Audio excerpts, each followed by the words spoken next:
حدیث کی راځي رسول صلی الله علیه وسلم ویلي د غوږ کې امام طبراني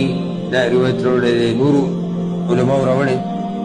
چې رسول صلی الله علیه وسلم یو پیر په قبر باندې تېر شو من صاحب هذا القبر دې قبر کې څوک دی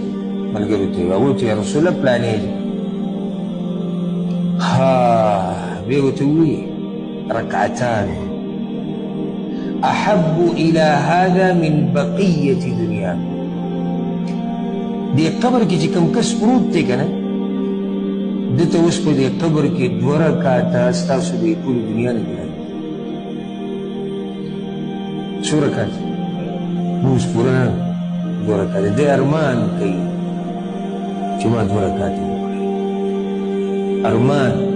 د دنیا نه غواړي ستاسو د ټولې دنیا دا نه ده پکار دې قبر کې دا ارمان کوي چې ما 2 رکعات وکړه نن موت ادا کولی شو هغه بل حدیث کې ورسره دا دی لرکعتان خفیفتان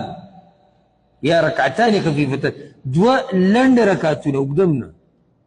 2 لنډ ته 2 لنډ رکعتونه کې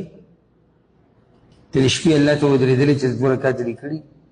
من خو هغه فرض مونږ چې کوو نو د هغې نه ځان داسې خلاصوو چې تپوس یې مه کوه په دې قبر کې د یو رکعت ارمان مه کوې دا یو ارمان دی دا سبحان الله مونږ وایو که نه سبحان الله الحمدلله لا اله الا یو سیکنډ پرې نه لګي یو او په دنیا کې مونږ دې له توجه نه ورکوو یاره که د دې قبر والا نه یې تپوس یې کوو دوی لوی ارمان دغه دی چې مونږ یو پیر سبحان الله وویلی مونږ یو پیر الحمدلله وویلی مونږ یو پیر الله اکبر وویلی ته یې وایي نن موتا سره دا موقش دی موتا دا وایو او ځکه یو روایت کې راځي یو کس ته ابو حازم نومې دی چې هغه د ابو هریره رضی الله عنه سره روان نو هغه وایي چې موږ په یو قبر باندې تیر شو چې دا مړی پکې نوی ښخ کړی شوی یعنې دغه وخت کې ښخ کړی شوی وی ابو هریره وویل لركعتان خفيفتان مما تحتقرون أحب إليه من بقية دنياكم يرى دي بوتن لقلي شيء أبو هريرة رضي الله عنه ويدي قبر كي كم كس پروت تے کنا یو 2 لنډ رکعتونه